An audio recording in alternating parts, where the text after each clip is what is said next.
There is one mind common to all individual men. They are merely two spheres of activity within one mind. There are not two minds.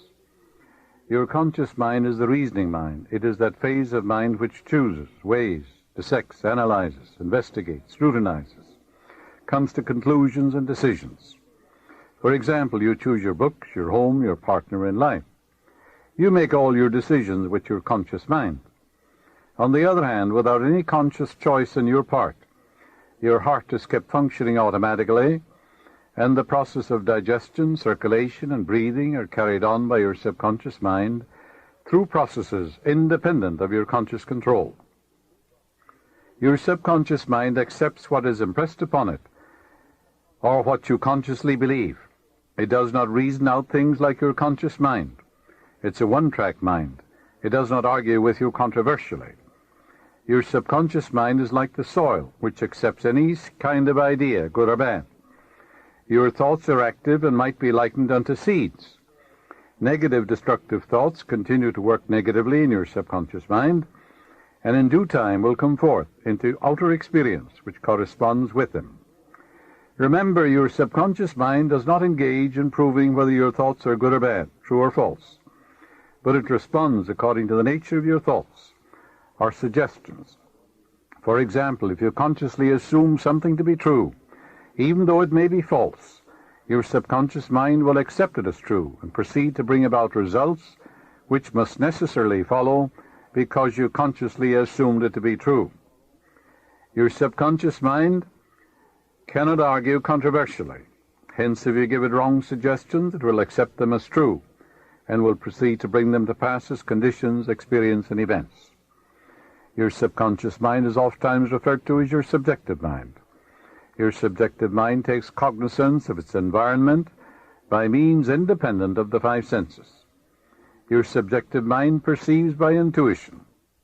It is the seat of your emotion and the storehouse of memory. Your subjective mind performs its highest functions when your objective senses are in abeyance. In a word, it is that intelligence which makes itself manifest when the objective mind is suspended or in a sleepy, drowsy state. Your subjective mind sees without the use of the natural organs of vision. It has the capacity of clairvoyance and clairaudience. Your subjective mind can leave your body, travel to distant lands, and bring back information oftentimes of the most exact and truthful character. Through your subjective mind, you can read the thoughts of others, read the contents of sealed envelopes and closed safes. Your subjective mind has the ability to apprehend the thoughts of others without the use of the ordinary objective means of communication. It is of the greatest importance that we understand the interaction of your objective and subjective mind in order to learn the true art of prayer. When your conscious and subconscious mind function harmoniously and peacefully, when they work together in unison and in harmony, the result of that is harmony, health, and peace, and joy, and happiness. All the evil, the pain, the suffering, the misery, and the war, and the crime, and the sickness in the world are due to the inharmonious relationship of your conscious and subconscious mind. Remember, we said your subconscious is impersonal, non-selective. In the Bible, it says the husband is head of the wife. The husband in the Bible is your conscious mind, and the wife is called the subconscious in the Bible. That's not true from a literal standpoint, but it's true psychologically only. Your subconscious is controlled by your conscious mind. It's amenable to suggestion and controlled by it. So the wife, your subconscious, is subject to the man or to the mind, and conscious mind in all things. That's true psychologically only. Whatever your conscious mind, remember, feels to be true, your subconscious accepts. Your capacity to imagine and feel, and your freedom to choose the idea you will entertain, gives you power over all creation. Do not dwell on the imperfections and shortcomings of others, or their frailties, or their derelictions. Why? Because whatever you think and feel about another, you create in your own mind, body, and circumstances. Ask yourself, would I like to live with what I'm thinking and wishing for the other? If you would, well, if the answer is in the affirmative, of course you're on the right track. Remember, your thought is creative, And what you think about the other, you are creating in your pocketbook too, and in all phases of your life. What you do not wish done unto you, do not feel it is done unto you or another. Now, chance or accident is not responsible for the things that happen to you, nor is predestined fate the author of our fortune or misfortune. Your subconscious mind is not concerned with the truth or falsity of what you consciously feel or believe to be true. Select only that which is true, lovely, noble, and godlike, and your subconscious will reproduce accordingly. The Bible says, believe you have it now, and you shall receive it. All things whatsoever you shall ask in prayer, believe that you have it now, and you shall receive it. That's a psychological law. Assume the mood that would be yours had you realized your desire. And as you do this, wonders will begin to happen in your life. You know, Edison discovered, or he knew intuitively, that the voice caused undulatory currents in the atmosphere. And he reasoned it out. He said such currents could reproduce the voice. The idea came to him that inasmuch as your voice produced waves, that these waves would reproduce that voice. That's believing you have it now and you shall receive it. So he developed a phonograph. The idea came from his subconscious mind. Your subconscious is your friend, seeks to heal you, to restore you. If someone is presenting you with a phony deal, there's something within you that warns you. That's your subconscious mind prompting you. Its intimations, urges, promptings, murmurings are always life word. It seeks to heal you if you cut yourself, if you burn yourself. It seeks to reduce the edema, gives you new skin and tissue. If your child is very sick and you're completely exhausted and you think about waking up to give the medicine to your child at 2 or 3 o'clock in the morning, it'll wake you up, no matter how tired you are, exactly at 2 o'clock to minister to your child. Its tendency is always life word. Electricity, Edison knew, was produced by friction. Reverse it. Friction, in turn, produces electricity. Edison knew the transformation of forces. He knew that transformation of force, that the force is reversible. Heat produces mechanical motion. Mechanical motion produces heat. Cause and effect, action and reaction. These are cosmic and universal. Pray believing that you already possess what you pray for. Yes, and it will come to pass. This is the law of inverse transformation. For example, if the sale of your home brought a certain amount of joy, satisfaction, elation into your mental atmosphere, then the feeling that would be yours if you realized it would also produce that. In other words, that feeling or that mental state captured in your imagination and feeling must produce the sale of the home. Because if the sale of the home, actual sale of it, brought a certain joy and satisfaction to you, then reverse it. Capture the feeling, the mood that would be yours if you sold it, by imagining the check in your hand, giving thanks for it, depositing it in the bank, doing the things you would do were your home sold, all in your mind or your imagination, and then that attitude of mind will produce it. Awaken within yourself the feeling that would be yours if you now realized your desire, and that feeling will produce it. A young boy, a D-Malay boy, who wanted to go to a certain college, had difficulty, and was rejected. And I said to him, you understand this law of inverse transformation? How would you feel if they accepted you now? You went in to see this man who rejected you and said, well, we've changed our mind. We've looked over your qualifications and you are accepted. He said, I'd feel happy. I'd call up my dad. I'd feel wonderful. Well, I said, as you go to sleep at night, feel that I'm congratulating on your acceptance and your marvelous success in the college. Imagine you're also talking to your dad and telling him you've been accepted. And you're going in there now in your own mind. And this man is saying, well, you're accepted. It's wonderful. All right, you can capture that feeling, that in your imagination, that inner mood. And he did that, and he was accepted. Yes, the feeling of the answered prayer, if assumed and sustained, must objectify the answer to your prayer. So that's the meaning. If he calleth things that be not as though they were, and the unseen become seen. If a physical fact can produce a psychological state, then that psychological state can produce a physical fact. That's the meaning of all things whatsoever you shall ask in prayer, believing. Believe that you have it now and you shall receive it. How can you believe you have it now? For the reality of it is an idea, isn't it? A mental picture in your mind. So you accept the mental picture, dramatize it, feel the reality of it, rejoice in it, believe in the law of growth, knowing that the seed you put on the ground will grow if you nourish it, sustain it, water it, and fertilize it. The philosophy of 6,000 years has not searched the chambers and the magazines of the soul. Emerson said that. Your mind is your consciousness is the sum total of all your subjective and objective impressions and awarenesses. Your mind is a medium of ideas. It's a collection of impressions. Some are good and perhaps some are not so bad. Your mind, therefore, is a medium for all sorts of impressions, and your mind should be open only to ideas which heal, bless, inspire, elevate, and dignify your soul. For ideas are our masters. Ideas generate emotions. The reason there is so much misery in the world is the ideas many men hold are completely false.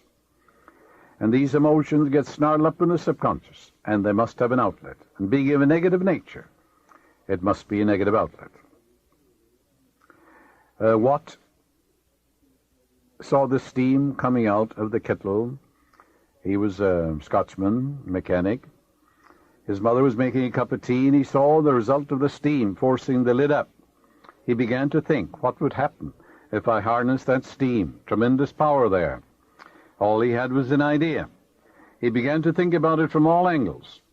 The idea came from his subconscious mind to force steam into a cylinder, which contained a piston. The expansion forced the piston back and drove the wheels. That was the beginning of the steam engine, which revolutionized industry all over the world. When a man says it can't be done, it was never done before, it's impossible. Remember, the science of aerodynamics states that the bumblebee cannot fly because its wingspan is too short and its weight is too great for it to fly. But the bumblebee doesn't know what's in the textbook, so it goes ahead and flies. So when someone says it can't be done, the man who knows the power of his imagination, of the great friend within him, says, what does he say? It says, I'm going to do it. It can be done. And the subconscious, which is his friend, responds to him and brings it to pass in a wonderful, wonderful way. Here's a friend also for a band. Someone mailed me this clipping. It's an unknown Mexican, it says, from the Copley News Service. And he was praying for wealth. That is, he wanted money to do the things he wanted to do. Obviously, he was poor, according to the article. And in a dream, he sees the Virgin, because he had gone to Guadalupe to pray. And the Virgin said to him in a dream, purchase this ticket 37281 in a Mexican lottery. He called his nephew in Texas, and he asked him to track it down. So the nephew tracked it down, and he invested the uncle's money to buy the block of tickets. And the uncle won $3 million, a grand prize in Mexico. The Internal Revenue, the article said, visited his nephew and said, we want $1,600,000 because you were here in America and you bought this ticket. So he took it to the tax court. And the article says, the judge said, well, this man received an answer to his prayer from the Virgin, and the ticket was purchased in his name, and the Internal Revenue doesn't get anything. So that's the friend that gave this Mexican, who believed that the Virgin would answer him, $3 million. That's the friend that's within you. Its ways are past finding out. The Virgin, of course, is the I am within you, your own subconscious mind. It's capable of infinite conceptions within itself. That's why Mary means the sea, Virgin means the pure mind, the infinite mind, the I am, the presence of God within you. That's called the Virgin Mary in all Bibles of the world. Mary is a Latin word meaning the sea. So it has nothing at all to do with woman or a virgin or anything of that nature. because there is that within you that's capable of an infinite number of conceptions of itself without the aid of any man. It created the whole universe. For example, the tree outside your door is an immaculate conception. So is the whole universe an immaculate conception. It came out of the mind of God. He had no one to aid him, for God is all there is. And therefore only God can make a tree. So that's the virgin that is within you. Now, even though he had blind faith and thought he was praying to a virgin, his subconscious responded. Because your subconscious responds whether the object of your faith be true or false. And that's a very interesting thing to know. So it'll answer blind belief too. The subconscious mind, in your subconscious mind, there is an intelligence and wisdom which comes to the aid in emergencies when a direct demand is made upon it. And there are many, many such instances where scientists, for example, have received answers to their prayers when they couldn't get an answer any other way. Nicholas Tesla, a brilliant electrical scientist who brought forth the most amazing innovations, he said when an idea for a new invention came into his mind, he would build it up in his imagination, knowing that his subconscious mind would reconstruct and reveal to his conscious mind all the parts needed for its manufacture in concrete form. Through quietly contemplating every possible improvement, he spent no time in correcting defects, and was able to give the technicians the perfect product of his mind. He said, "Invariably, my device works as I imagined it should. In 20 years, there has not been a single exception." His subconscious mind gave him the answer to all his inventions. A famous chemist, Frederick von Stradonich, used his subconscious mind to solve his problem as follows. He had been working laboriously for a long time, trying to rearrange the 6 carbon and 6 hydrogen atoms of the benzene formula. He was constantly perplexed and unable to solve the matter. Tired and exhausted, he turned the request over completely to his subconscious mind. Shortly afterwards, he was about to board a London bus. His subconscious presented his conscious mind with a sudden flash of a snake biting its own tail and turning around like a pinwheel. This answer from his subconscious mind gave him the long-sought answer of the circular rearrangement of the atoms that is known as the benzene ring, and every high school boy knows how that came to pass through this, you might say, flash of illumination from the depths of the man's subconscious mind. Countless inventions came through that way. The Bible says, "I, the Lord," meaning your subconscious mind, "will make myself known unto a man in a vision, will speak to man in a dream." When I use the term subconscious mind, I'm talking about the great universal mind. I'm not looking at it from a Freudian narrow standpoint, where it deals with a mind of sex repressions and frustrations and inhibitions and things of that nature. Not at all. I am talking of the Father within which doeth the works. You can call it the supernormal mind, the superconscious mind, the subliminal mind. You can call it Allah, Brahma, reality, infinite intelligence, self-originating spirit, life principle. Call it by any name you want to. Actually, it's nameless anyhow. But it is that subjective depths of view, that subjective wisdom and intelligence that controls all your vital organs when you're sound asleep, that sometimes answers your prayer in a dream, in a vision of the night. There are numerous references in the Bible to dreams, visions, revelations, and warnings given to men during sleep. Your subconscious mind is active 24 hours a day. It's your greatest friend. The Bible points out that Joseph was accurate in his analyses of the dreams of Pharaoh. His mental acumen and sagacity in predicting the future through the interpretation of dreams brought him praise, honor, and recognition by the king. Dreams have captivated scientists, scholars, mystics, and philosophers down through the ages. Many answers to man's most acute problems have been given in dreams. Since biblical days, various interpreters and expositors in every country have been engaged in the analyses and interpretation of dreams. Freud, Jung, Adler, and many other distinguished psychologists and psychiatrists have studied the symbols portrayed in dreams. And by interpreting the meaning to the conscious mind of the patient, they have released hidden phobias, fixations, and other mental complexes. Your dreams, of course, are projections of the contents of your subconscious mind.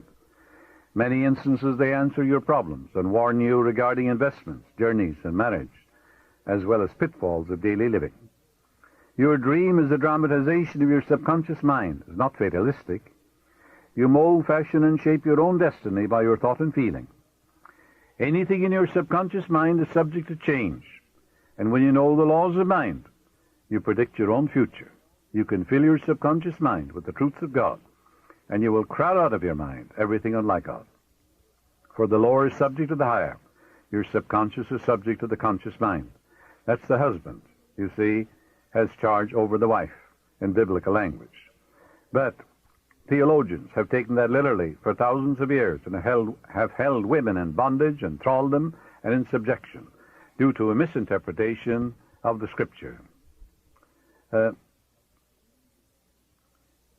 Once I had a telephone call from a woman in New York City stating that her husband had told her prior to his transition that he planned to take a large sum of money from his private safe and invest it in a foreign country for greater returns. A few days later he passed on, and when the safe deposit in the bank was opened, there was no cash. But there was a record at the bank that 2 days previously he had visited the vault. There was no trace or record of any investment, and a minute inspection of his desk revealed no clues. I suggested to her that she turn her request over to her subconscious mind, which knew the answer, for it knows only the answer, and that it would reveal the answer to her in its own way. She prayed as follows: my subconscious mind knows where my husband secreted that money, and I accept the answer and believe implicitly the solution will come clearly into my conscious mind. She quietly dwelled on the meaning of these words, knowing they would be impressed in her subconscious mind, thereby activating its response. She had a very vivid dream in which she saw a small black box hidden behind a picture of Lincoln on the wall in her husband's work den. She was shown in the dream how to press a secret button which could not be seen with the naked eye.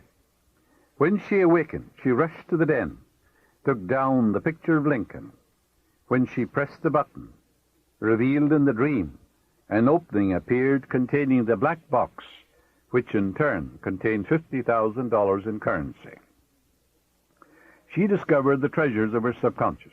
She discovered there was a friend within her, which knows all, sees all, has the know-how of accomplishment, because it is all-wise. You too can take a similar step in putting the wisdom of your subconscious to pass, to answer your prayer. A young woman in San Francisco experienced a recurrent dream for 4 consecutive nights. In her dream, her fiancé, who was living in Los Angeles, appeared to her, and quite suddenly, a very high mountain, which seemed impossible to scale, came between them. In the dream, she was deeply surprised, frustrated, and bewildered. She awoke, wrestling with the problem, and sensing something very wrong and shady. I asked her what the mountain signified to her, as every dream, when interpreted properly, must coincide with the inner awareness and feeling of the dreamer. Moreover, a recurrent dream is very important, as it is the intuitive voice of your subconscious saying to you, stop, look, and listen. The word mountain to her meant an insuperable obstacle. I suggested to her that she speak to her fiancé about the dream and gain the assurance that there was nothing hidden that was not revealed, and nothing covered up that was not made known to her. Accordingly, she flew down to Los Angeles to see her fiancé, who met her at the airport. After a heart-to-heart talk, he finally told her, I am a homosexual. I wanted to marry you so that my customers, who are very religious, would not suspect anything. Her dream prevented her from experiencing what eventually would have been a great traumatic shock. You too can exercise the same or greater foresight through analyzing the recurrent happenings in your dream. Of course, there are variegated dreams, we know that. Some due to sexual frustration or repression, others are due to mental and emotional turmoil, bodily malfunctioning, fears and religious taboos. reproduction and a recast of past events or of the activities of the day. However, there are many dreams of a recurrent nature, as well as of a precognitive significance, wherein you see events before they happen. Many times you're given detailed instructions in the dream as to what action to take. There is a wonderful power within you, a subconscious intelligence and wisdom, you know, that man can use. He may be religious, he may be agnostic, he may be an atheist, and yet he can experience this infinite intelligence and wisdom functioning for him, because you need no creed. If you will call upon it, it will answer you, just as well as the atheist or the agnostic gets an answer. It's impersonal, no respecter of persons. You can call it a superhuman intelligence if you want to, or as I said, a subliminal mind or a subjective mind, or the I am, they call it Om in India. But the point is, the presence of the infinite is within you. It's in your own subliminal depths. It's also a law. It is there, and we should use it. It works as you sleep. The German proverb is, night brings counsel. You know, your body doesn't rest. Your heart and all the vital organs are working while you're sound asleep. Your conscious mind is in abeyance. You turn away from the vexations and the strife and the contentions of the day. But 2/3 of your life is controlled by the 1/3 in sleep. What do you go to sleep with every night? Go to sleep in the feeling that you're a tremendous success, that you're absolutely outstanding. If you have a problem, contemplate the solution. Say, infinite intelligence gives me the solution. I accept the answer. It comes to me in divine order. So that subjective self of you corrects the errors of the day and anchors your thought to the supreme intelligence within you. In other words, the ancient Hebrews said you participate in the wisdom and the foreknowledge of the gods when you're sound asleep, because healing currents are released when you're asleep. The Bible says, He giveth His beloved in sleep. I lay me down in peace to sleep, for Thou, Lord, maketh me dwell in safety. Arthur Rohr, a great industrialist, a business tycoon, when he has a conference, and there's a very important decision to be made, he closes his eyes, relaxes, let's go, and his associates do the same thing. They get quiet and still. What do you suppose they think about? That there's an infinite intelligence within them that knows the answer, knows what's best for the organization, knows the right decision, for there's nothing it doesn't know. And therefore they contemplate that right decision, the harmonious solution, the creative idea, in the quietness of their own mind. In that quietude and that relaxed state, the wisdom of the subconscious rises to the conscious mind, when the conscious mind is in abeyance. And he gets marvelous results. Then when they open their eyes, they know the decision to make. And it's always right. Because when your motivation is right, your decision will be right. If your motivation is wrong, no matter what you do will be wrong. And therefore, when you're asked to make a decision, well, ask yourself, what is my motivation? Looks good to me. And that proposition he made looks sound. I prayed about it. Infinite intelligence guides me, directs me what to do, and reveals to me the answer. Then it looks good to you, and your motivation is right, and whatever you do will be right, because it will be right action for you.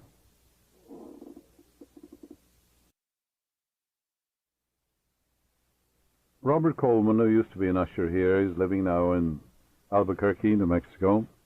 He's familiar with a number of medicine men down there, Indian medicine men.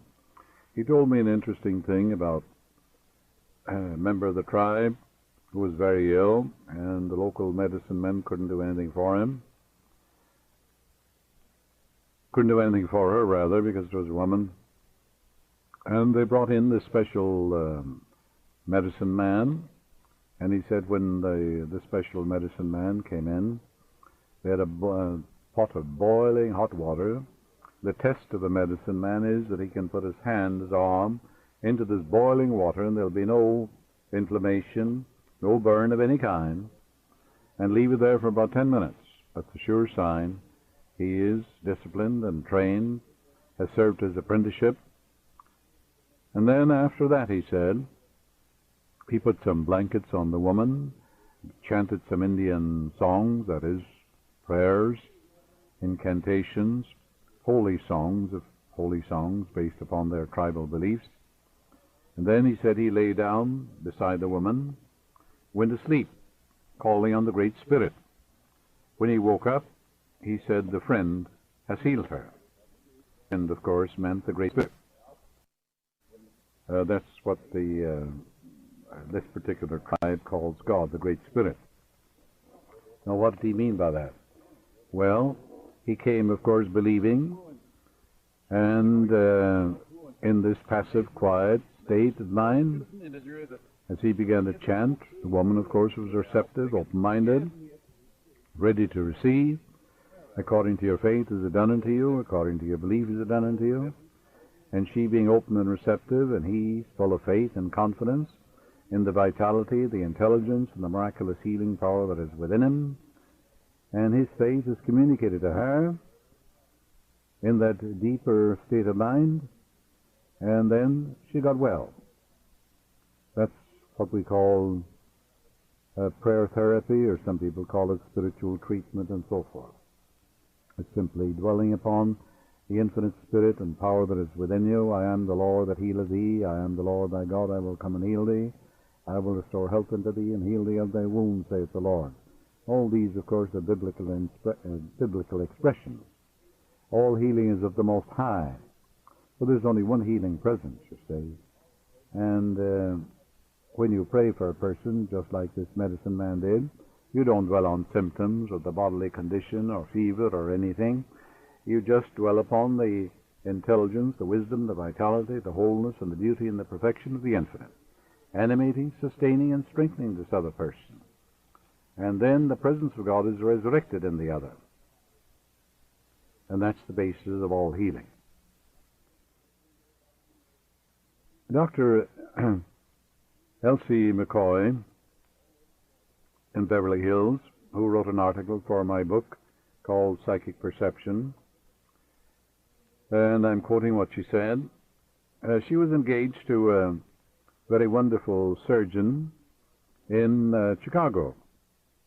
She gave me permission to write this in the book, of course, and she shows clearly what constructive thinking according to principle will accomplish. She has studied extensively in Europe and Asia. Her early days was engaged to a prominent surgeon in Chicago. They were separated by over 1,000 miles due to their different assignments. She operates in Beverly Hills. Ever since she was 18 years of age, she has made it a habit, she said, to affirm during the day, only divine right action takes place in my life. And whatever I need to know is revealed to me instantly by the infinite intelligence within me.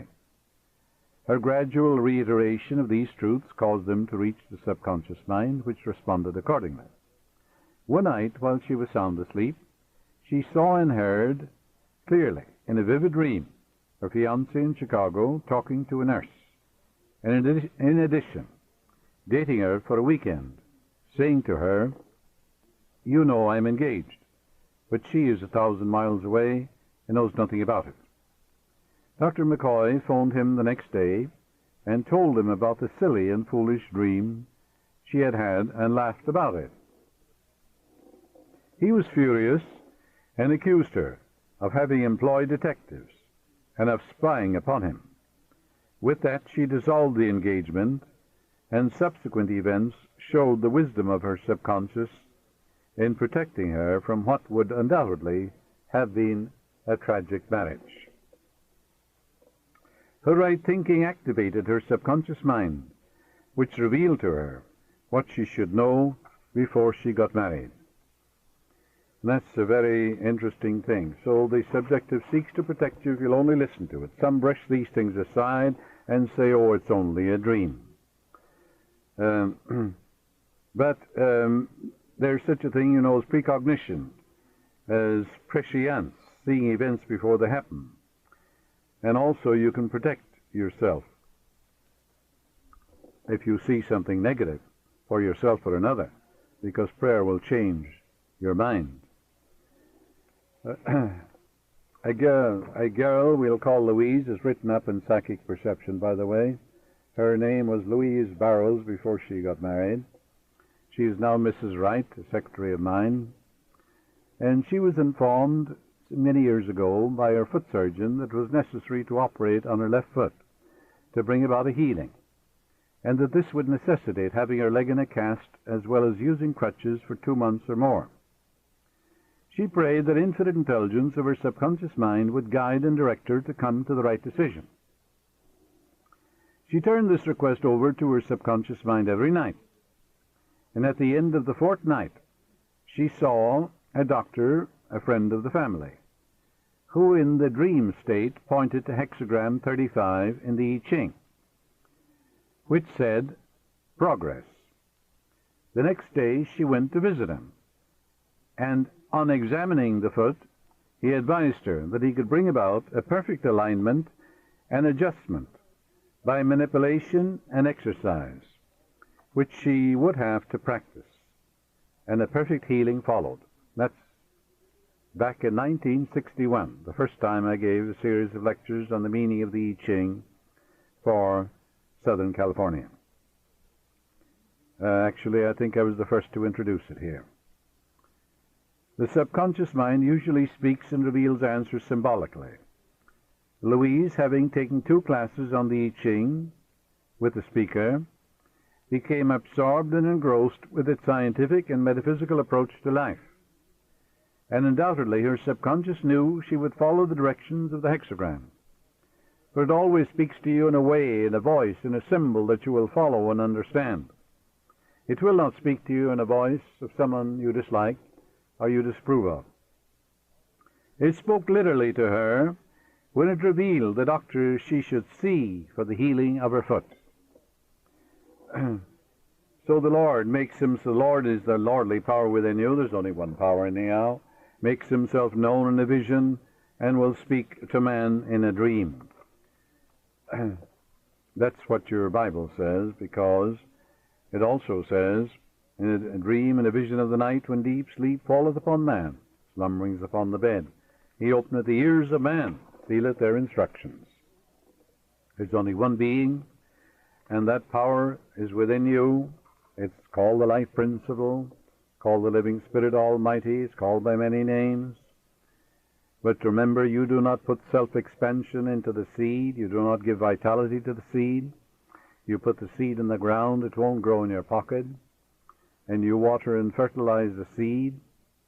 And as Judge Strord, the author of inimitable textbook, says, your quiet contemplation of your desires, an accomplished fact, is the way to pray. The feeling of pleasure and restfulness in foreseeing the certain accomplishment of our desire is the way to get the answer to your prayer. The operation, he says, is that of a gardener, and it's more or less an exact analog of that of a gardener. We do not put self-expansion or vitality in the seed. We sow it, don't we?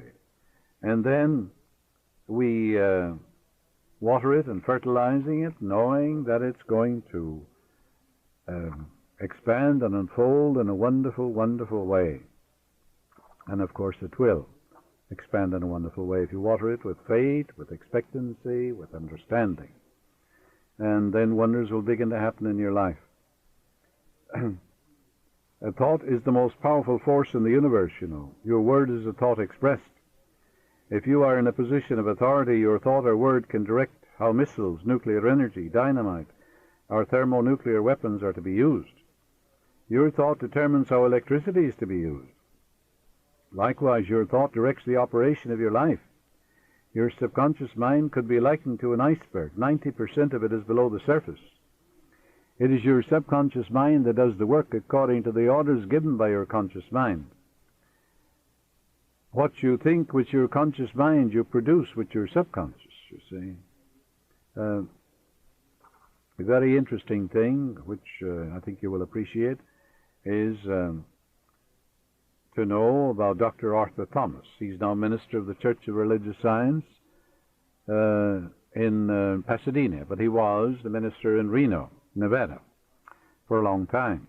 He gave me permission to write this about him. He had been a captain in the British Navy at one time, More recently, he had been in the wholesale business as well as in the real estate in Los Angeles. About 10 years ago or more, he started attending my lectures on Sunday mornings.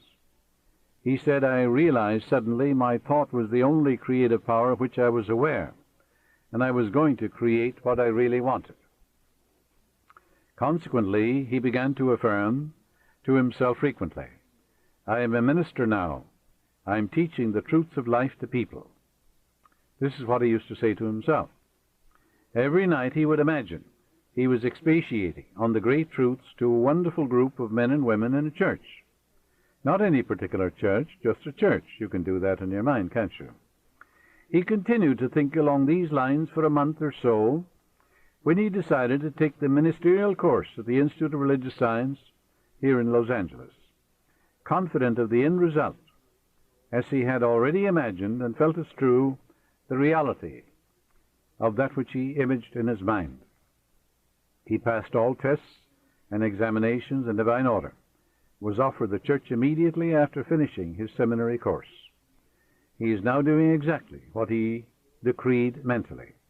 He knew that his subconscious mind would respond mathematically and accurately according to his thinking process. That's the meaning of according to your faith is it done unto you. And of course it is. During a trip to Mexico a few years ago in the famous pyramids, I met a minister who had a pronounced facial tic, which was very aggravating and humiliating to him. He had received alcoholic injections, which were supposed to deaden or paralyze the nerve. But after some months, the tic flared up again. The condition became very acute when he spoke before his congregation or other social gatherings. He had reached the point where he was actually contemplating resigning because of the comments of the people and his own sense of embarrassment. You know, the tic was in the right eye, and you think, well, this particular aggravating condition would go on while he was talking. Well, as he said to me, you know, a lot of people think I'm dating someone or I'm flirting with them, he said. After a prolonged discussion, I remarked that I had a deep inner feeling that he had a pronounced sense of hurt, plus a guilt complex, which he was unwilling to face subjectively and objectively. This tic condition was affecting his right eye, which could possibly symbolize something he did not want to look at in his home or office. There was some reason why his subconscious mind was selecting his face and his right eye as a scapegoat. This situation needed his psychic perception to recognize how to deal with it. He admitted freely that he no longer believed in what he was teaching, which gave him a guilt complex. Moreover, he was afraid to resign because he felt he could not make a living outside the ministry. He deeply resented members of his board who criticized whenever he deviated from the orthodox standard of teaching. All this nervous pressure was converted by his subconscious mind into a tic. The affliction compensated him in a morbid way for his failure to be honest and forthright and admit to his congregation that he no longer believed according to the directives and dogma of the church. He freely admitted this to me, and I suggested to him, in turn, that on the following Sunday, when he returned from his vacation, he should speak freely from the platform and tell his congregation that he was resigning, since he no longer believed what he was preaching. He understood that to teach one thing and to believe another created a powerful negative conflict in the mind, resulting in mental and physical disorder. He spoke from the depths of his heart to his congregation, then resigned. In a letter to me, he said, I felt a tremendous relief and a great sense of peace came over me. My constant affirmation was... A few years ago, where I wrote a book, I had a most interesting conversation with an old friend whom I had known previously in India. I shall call him Harry. He practiced clairvoyance, astral excursions for many years. His daughter was studying in Honolulu, had been very ill, actually at the point of death. A cable was sent to him in Calcutta, and the moment he received it, he adopted a yoga posture, closing his eyes, got into a passive, quiet, receptive state of mind. He visualized his fourth-dimensional or astral body emerging through his head with all his faculties, and he decreed firmly, knowingly, and with deep conviction, I want to appear instantly to my daughter and minister to her. I might interject here that, of course, astral traveling, fourth-dimensional traveling, has gone on since the dawn of time. In other words, man can live outside his body. Modern science knows that today. The average man is living in the Dark Ages. He doesn't even know what's going on. You can see, hear, feel, smell, travel independent of your physical organism, as we said at the beginning of this lecture. And you can see without eyes, hear without ears. You can do all these things. Nature leaves no gaps and makes no mistakes. So it was intended that you use all these faculties transcendentally of your environment. So he said, I want to appear instantly to my daughter and minister to her. He repeated this command about 6 times, then dropped off into a profound slumber. Notice the wonders of your subconscious mind. Immediately he found himself at his daughter's bedside. She was asleep, but awakened immediately and exclaimed to him, Dad, why didn't you tell me you were coming? Help me. He placed his hands upon her and chanted certain religious phrases and told her, you will arise in a few hours and be well. She had a wonderful healing.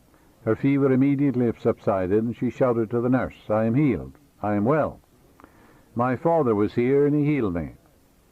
The nurse thought she was raving, but the resident physician confirmed the silent inner knowing of her soul, that she was indeed perfectly well.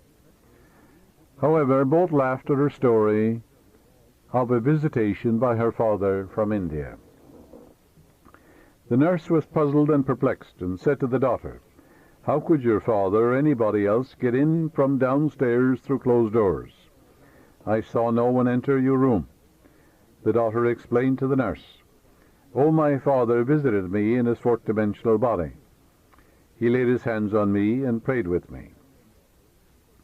The nurse said, I don't believe in ghosts, apparitions, or voodoo. The girl realized that further explanations would be useless. Harry said that he was perfectly conscious all the time. Considering the distance between Calcutta and Honolulu and the time difference, he discovered that he'd been absent from his physical body just 10 minutes in all. Harry is a medical doctor, has tremendous faith in spiritual healing, is very familiar with the many schools of healing. He realized his presence gave a tremendous transfusion of faith, confidence, and courage to his daughter, which impregnated her subconscious mind, and according to his belief and that of his daughter, it was done unto her. These are the wonders of the friend within you. That's the deeper mind. Your subconscious mind is never short of ideas. There are within it an infinite number of ideas ready to flow into your conscious mind and appear as cash in your pocketbook in countless ways.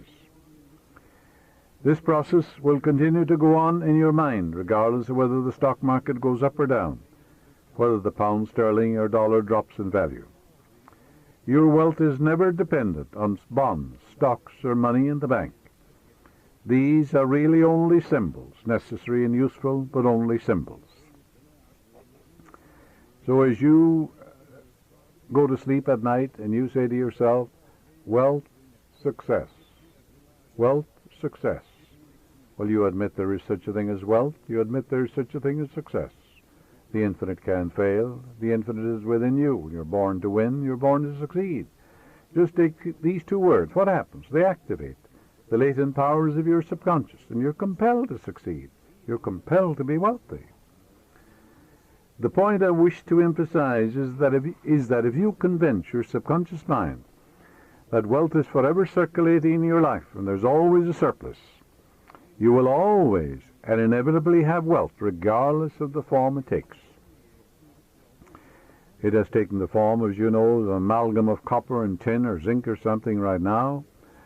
It hasn't any intrinsic value. You use a piece of paper, don't you? The only value it has, the value that we place upon it. The government says this $10 bill will buy so many oranges and all that. All it is a piece of paper. It isn't even silver, it's not even gold. There are people who claim that they're always trying to make ends meet. They seem to have a great struggle to meet their obligations. Have you listened to their conversation? In many instances, their conversation runs along this vein. They're constantly condemning those who have succeeded in life and who have raised their heads above the crowd. Perhaps they are saying, "Oh, that fellow has a racket, he's rootless, he's a crook." This is why they lack. They're condemning the thing they desire and want. The reason they speak critically of their more prosperous associates is because they're envious and covetous of the other's prosperity. The quickest way to cause wealth to take wings and fly away is to be envious, jealous, or criticize and condemn others who have more wealth than you. You can rest assured that that will impoverish you and bring more and more lack into your experience. There is one emotion which is the cause of the lack of wealth in the lives of many people. Most people learn this the hard way. It is envy.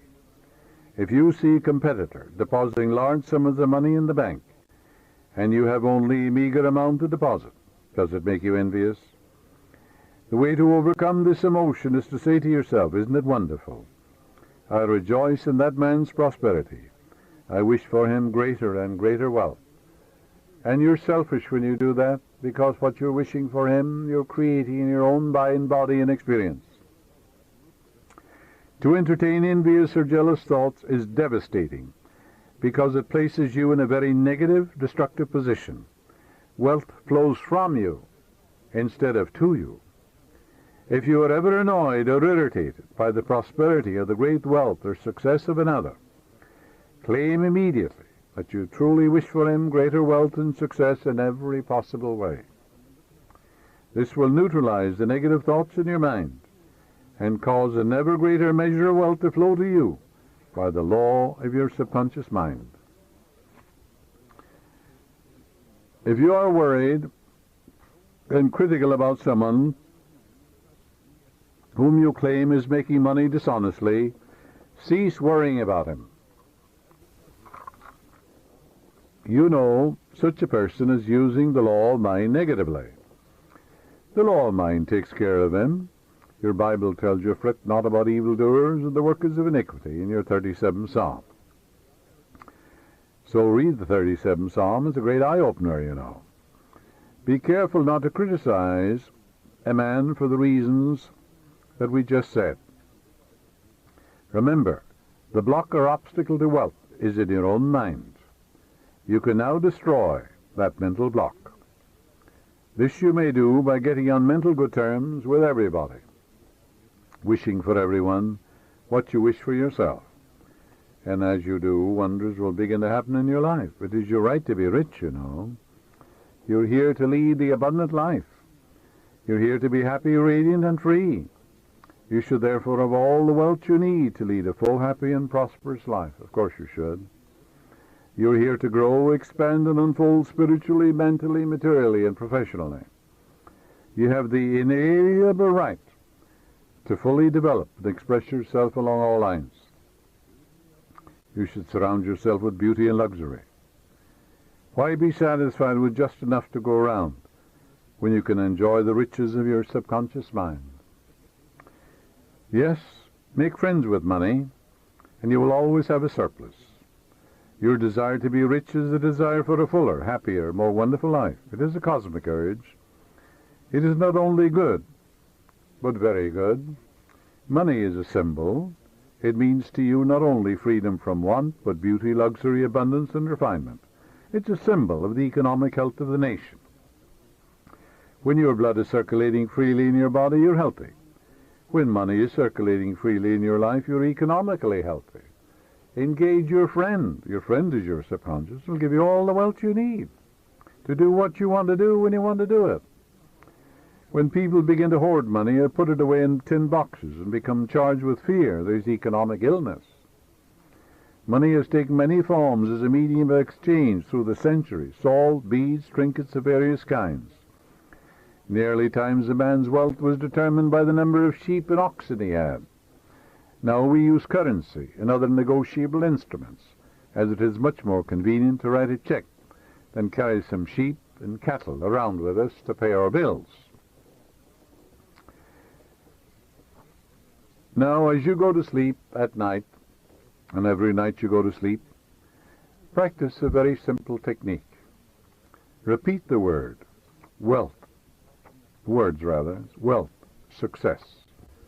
Wealth, success. You admit there's such a thing as wealth. Walk down the street. Go out into the country. Can you count the stars or the sands on the seashore? And you're born to win, to succeed. The infinite can fail. The infinite is within you. So wealth, success. Use these words quietly, easily, and feelingly. Do it over and over again as a lullaby. Yes, you will be amazed at the result. Wealth will flow to you in avalanches of abundance. This is an example of the magic power of your subconscious.